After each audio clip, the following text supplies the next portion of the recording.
Hello guys, welcome back to my new vlog. Aduga egi vlog enbiba mayam kudin puna moku ehak haitim shithina egi koi vlog da taramna okshari aduga nishiba fundu piri mayam na koi ki vlog she pambidana support to biba she aduga mayam na koi ki page leram vlog da like share to bina follow to bina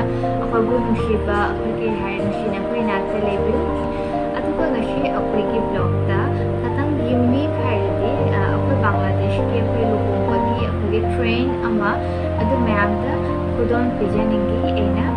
so akoi ki train she karino adu mayam na khaning da lebiradi akoi ki vlog she last part na kenbe thank you ashiri classes ama simple oi bani na Lohongbagi class de akoi memory oirana akoi ki mayam na ki hare akoi ki shumana to ina thambani ba adu class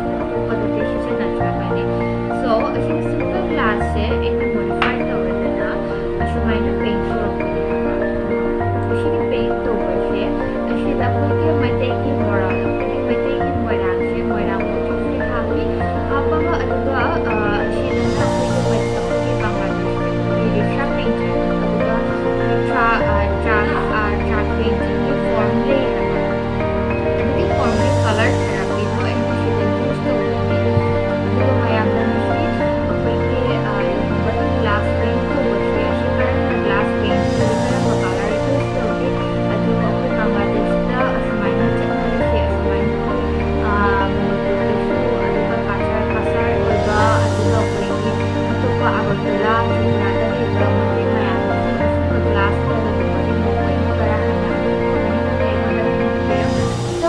glass paint kit talk share akoi continue taurajri so kari color lagi hana e mayam da kudon pige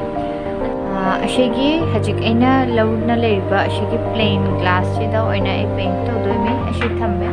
aduga aina hanadagi akoi gi angangba machu yellow oba aduga angoba machu lore ashi aina last ashi shai kuidri haba shi narang hantani aina complete tawna thamba ashi he leire ado ashi he lowbai tamaki ashi khara kangchhalle haba color she aduga ashi color she khatang akhoi ke hare khatang thin oibai tamaki ei color khara lobani so color hin she ashi da lowbai makhada akhoi gi tarpin hana hare ashi tarpin she shumaina bottle da oina fangi ekhata mix tawrani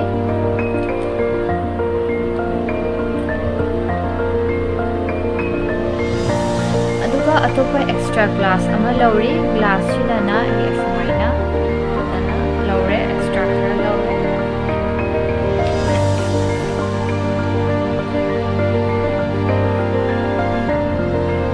aduga e color to bai tamaki e ashigi apagi macha oiba oigi tuli ani she brush she lobani haba je ina na shai color ta hakhiba oigi tarpin to balo color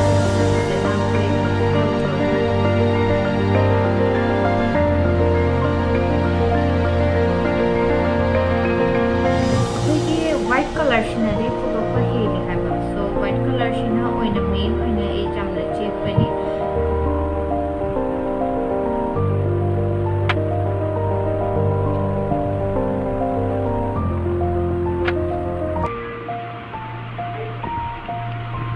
akhoi gi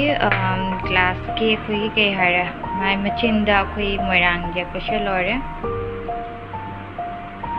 moirang